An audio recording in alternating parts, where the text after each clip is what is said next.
All right, so if you watch the first video that we made on introduction to organizational development, you must have watched about what organizational development is, the objectives of organizational development, and then the process of development. So basically, if I'm to summarize that session, we basically realize that with organizational development, you have an organization. Then you want to make sure that you improve its effectiveness, its efficiency. You need to, if in the context of healthcare, basically, you want to make sure that the clients or the patients are actually satisfied with the quality of service they're receiving, and that you have good health outcomes. Okay, have good health outcomes. You're using resources very well.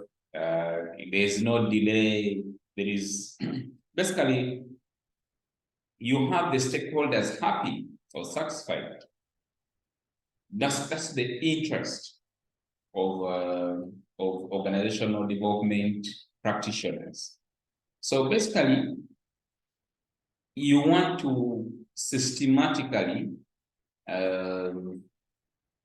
evaluate an organization and then point out areas where you think there is need to improve, there is need for improvement.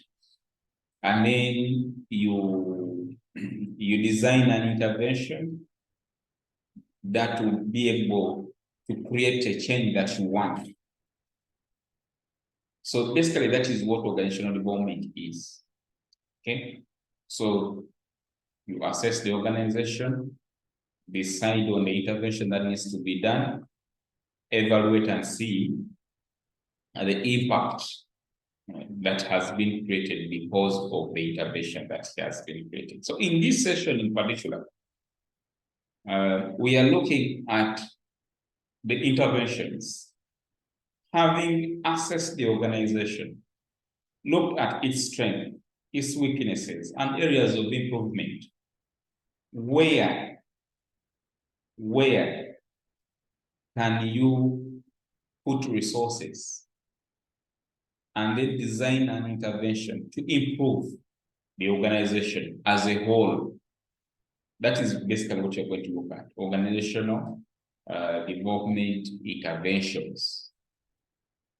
What are you going to do to bring out the positive change in an organization, such that you have better patient outcomes, you have efficient use of resources, you have effective interventions, the employees are happy, everyone is happy, the stakeholders are happy, and things like that. So first things that you really need to understand, someone entered with,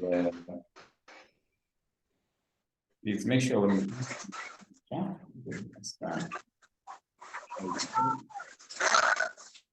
you enter the session, make sure you mute. Okay. So, what are the phases of an organization development intervention? Usually, the intervention is designed by an external person. You get a consultant, and then the consultant comes and carries out an assessment, and then designs an intervention, then implements it, and then evaluates it. Okay? But you can also have an internal staff who can actually carry out the intervention. So the first step is the entry, where the organizational development practitioner establishes rapport and gains understanding of the organization.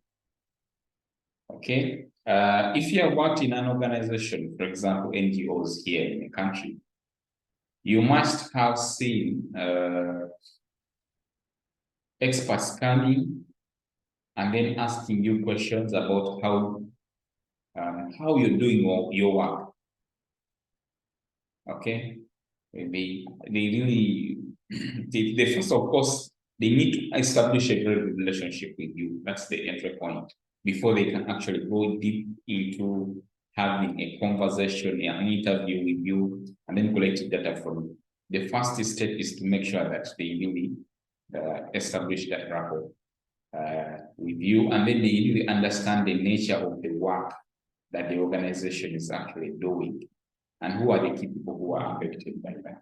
So these experts, usually when they come, they talk to you, they of course they have to be friendly to you, and then you can now talk to them in a free manner, so that you don't feel pressured. You feel that the things are going to be transparent, and there's nothing that is actually going to come back to you to bite you. So that is the first step. The next step is now the practitioner now has to decide on the scope, the objectives, and the expected outcomes of the intervention in relation, in collaboration with the organization. Okay, so look at this in a practical sense. You have been contracted to look at everything about the organization, the staff, the systems, the procedures, the processes, everything. Look at that. Do a comprehensive analysis of everything, so that you understand what the organization is, what is the current status of the organization. That is basically what you call organizational diagnosis. Okay. After understanding the whole organization, you now need to decide on what you need to do. This is basically the intervention. So you decide the scope. How big should the intervention be? What do I need to achieve at the end of the intervention? Okay. Decide on that. And then the next step is now you start to plan for the organization. You need to start planning for plan for the intervention. You need to lay down the details about the plan that you want to implement. Based on what you have collected, basically the diagnosis is to gather data. Gather data from every aspect of the organization. Okay? And then now, based on the data, you can decide on what to do. And then lay down that detailed plan on what you want to do. Select the appropriate intervention. This is very key, because there are many areas that could need improvement. If you enter an organization, you may realize that, okay, the staff are demoralized. They are saying they are not getting enough money. Their money doesn't come on time. Then you go to the pharmacy, you realize that they stock out, the drugs are getting expired, the flow of the drugs is not appropriate, is not efficient. You move to the lab, you find out that they use outdated machines. You visit the clinical area, you see that the nurses don't know how to put a cannula. The patients are getting what we call surgical site infections. Okay, because of inappropriate surgical techniques, people are not washing their hands and things like that. So you will have a lot of problems, but it needs you to prioritize what you really need to deal with. That's why selecting an appropriate intervention is very, very important. And then now you can now implement the intervention. Make sure that every key stakeholder is actually involved. Communication is very key, and making sure that the implementation is done according to the plan. And then look at the results of the implementation, and then close the intervention. What key things have you learned during the interventions, such that they can inform other interventions that can be carried out within the same organization or even in another organization? So basically, that is how you plan out an intervention. So these interventions are quite many. There are many interventions that you can implement within a healthcare setting. Okay, there are very many. So we have categorized them into humanistic interventions, structural interventions, techno-structural interventions, and then strategic interventions. But remember, this is not what you can say a unique kind of categorization of these interventions. You can read other sources and they will give you different kinds of interventions that you can implement. So the humanistic interventions, this is basically deals with making sure that people are working in a conducive environment, an environment which promotes well-being, an environment promotes growth, an environment which fosters good relations amongst people. People want to interact with one another. They want to work when they are happy. They want to be able to approach their bosses when they are not stressed out. That is the interest of humanistic interventions. So what is very important is that you really need to focus on the staff. Okay? Are the staff involved in decision-making processes? How is the communication process? Are they respected? Are they encouraged to speak? Or they are the kind of people who will not speak up if they are required to. Those are the principles of humanistic interventions. So what do they include? Under humanistic interventions, there are many things that you can decide to work on. One is employee empowerment programs. With this, you are aiming at making sure that decision-making powers are actually shared, that even the employees have powers to make decisions. When employees make decisions, they actually take ownership of their work. They feel embraced, they feel respected, and they feel valued. They own their work. It increases job satisfaction, and it reduces turnover. You can focus on mentoring and coaching people, providing them guidance that is required for them to grow professionally and also in their personal growth. Team building activities can also be instituted. So because you work as a team, you need to have that team spirit. And there are a number of activities that you can engage in that can promote team spirit. So you encourage people to do work together, collaborative exercises, conduct workshops, and go for outing, have dinners, interact with one another. Those are team building activities. The benefit is, like I've said, the employee will feel very valued. They are engaged in every process of the decision making, and that the work environment definitely will improve. We will have an environment where there is no backbiting, there is trust, there is respect, there is openness, there is collaboration, there is teamwork, there is innovation. It reduces turnover. You have high retention rates. The staff will not want to leave your work environment because they feel involved, they feel engaged, they're actually satisfied with the work that they are doing. The challenges, of course, one, that people may take long to adopt if you want them to work together, if you're promoting that kind of work environment. Some people may actually may be resistant to such a change or training.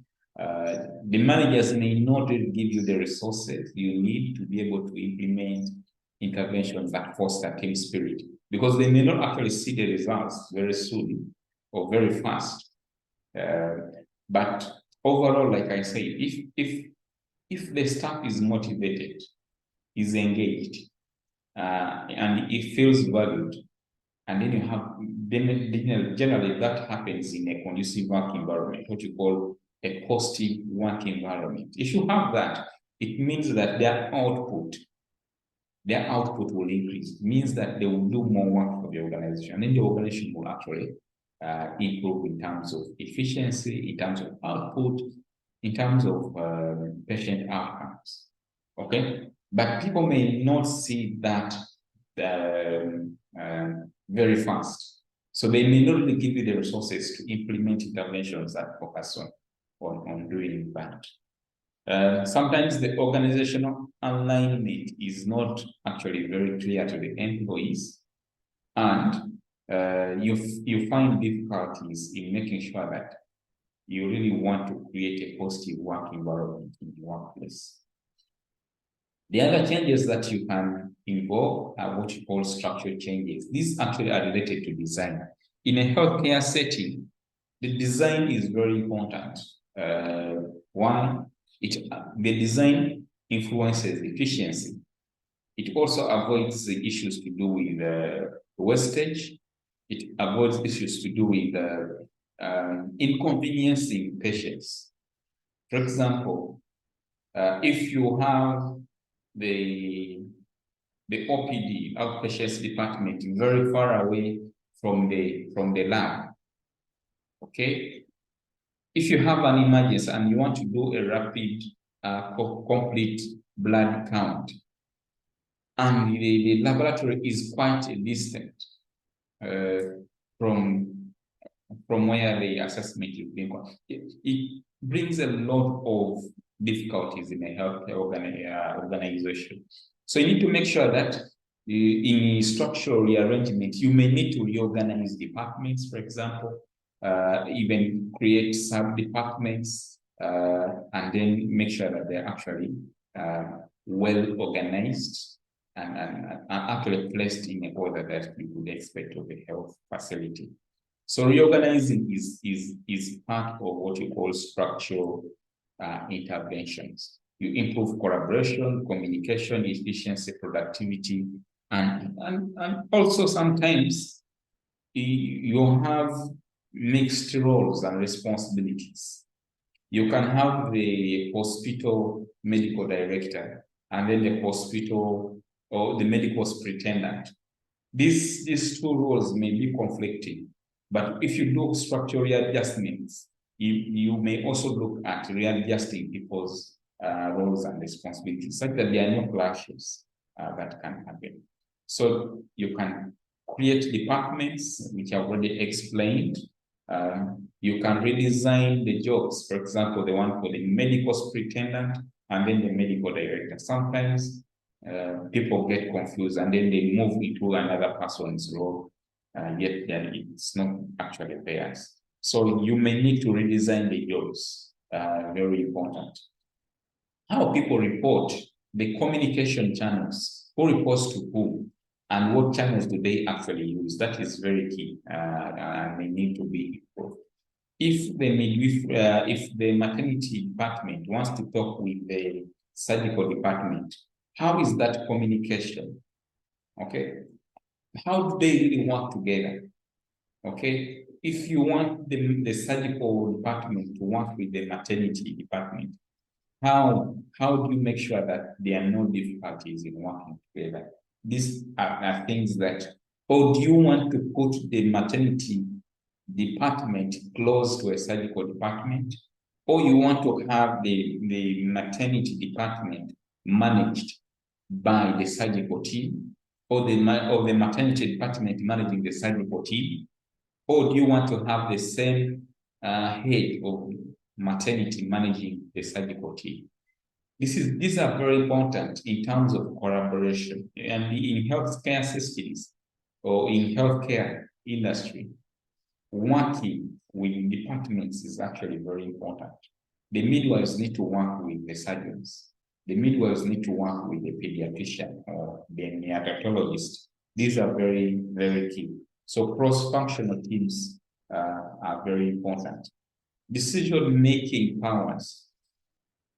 Who makes the decisions in the different departments. Okay, the medical ward, the head of the medical ward, does he or she have the responsibility to make a decision on who they hire or who they fire, or on what they have to procure, or on the different methods of work within that department? Decision-making powers, are they at the departments, or are they at the level of the medical director and or the medical superintendent? These are decisions that you have to make. And what implications do they have? On the delivery of health services? Decentralization is when you make sure that the decision-making powers are actually at the lower end. Sometimes you may need to fuse surgical department and the maternity department. They need to work together. So why not have them in one department, having one head? Why is this very important? You will realize that most of the surgeries perhaps done are because are cesarean sections. And therefore the midwives are actually more responsible for the surgical ward than maybe the nurses. So why not make the surgical department under the maternity ward? So that is when that's what we call merging or integrating. So sometimes you may need to integrate departments, if you get a new structure, maybe you need to also integrate it. This is very important. Or if you have two hospitals, why not merge them when they work together? The specialists working in the other hospital, the same specialists working in this hospital. And then they get a pay which is lump sum, that it is paid by both hospitals but under one management. So mergers are very important, and acquisitions are very key. The second category of interventions are the third actually, the techno-structural interventions. You want to incorporate technology into the organization such that you have efficiency. You have work actually flowing. You have effective use of technology. Technology in the healthcare industry is actually evolving and is continuously being used. What can you use, or what can you do? You can do what you call business process reengineering. This is basically you redesign the business processes. For example, how are receipts being made? How is the patient's history? How is the clinician entering the patient's medical history? Is it on paper-based files, or is it electronic files? If you go to the lab, how do you record the lab tests that have been done? Okay, so when you create wholesome changes in terms of the business processes within a healthcare industry, you basically doing what you call a business process engineering. This makes sure that the processes are very clear, they're automated, they're using technology to enhance these processes.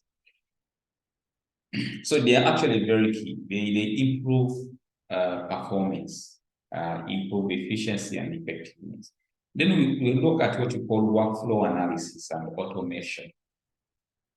When you look at this in the perspective of healthcare, how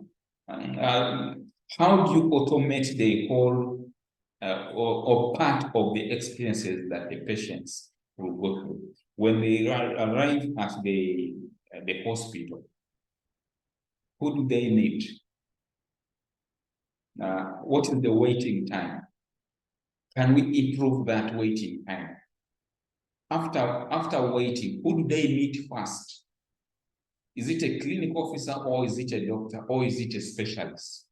How do we make the process very easy from the triage to the consultation with the clinician, to the laboratory interventions in analysis, and then coming back to the clinician for now prescription? Okay, so that flow you look at it and then see what processes can you make automatic? What processes can you digitalize? Okay, so that is what you call automation. So when you do that, you basically reduce the waiting time. You make sure that the patients don't get frequent medical errors, and that actually patients will be satisfied. The productivity of the employees will actually be also high. And then we also have what you call enterprise resource planning. Okay, you look at the whole organization as a system, and then look at how resources are actually being used. With this, you look at the data. What is the data saying? Okay, about the whole business running in terms of the healthcare organization. Make sure that everything is actually related to one another. This is basically using the analogy of open systems, that when you have an organization, for it to actually improve its systems, you need to look at it as an open system where you have different parts, but those different parts work together in a unified way to make sure that there is coordination, there is workflow, and the processes and functions are actually interconnected into one unified system. That is very important. And then knowledge management systems. These are basically related to how organizational knowledge is captured, stored, and actually shared. This is also very, very important. Using customer relations management systems. If I'm going to have, if I want to plan for a delivery in a given hospital, do I have to first go there physically and then arrange or have an appointment with the person responsible, the consultant, obstetrician, or I can call the customer relationship manager and tell them that I want to visit the hospital during this and this time. I want to meet so and so. Or when I got medication from the hospital, when I got these side effects, what can I do? So you need to have that kind of relationship or that kind of interaction between the patients and the management at the hospital. Okay, you need to have that system. So you may need to automate the system. You may need to have maybe a phone call. Maybe you can use artificial intelligence can also be used sometimes, and then they respond to what you can call frequently asked questions and things like that. That's about customer relationship management systems. They basically handle issues about the customer issues that customers can raise and may need to be addressed. E-systems, how do you make payments? Do I have to go with physical cash to the hospital, or do I have to use a MasterCard, Visa card, or other mobile payment system, mobile money payment systems or gateways? These are also very important.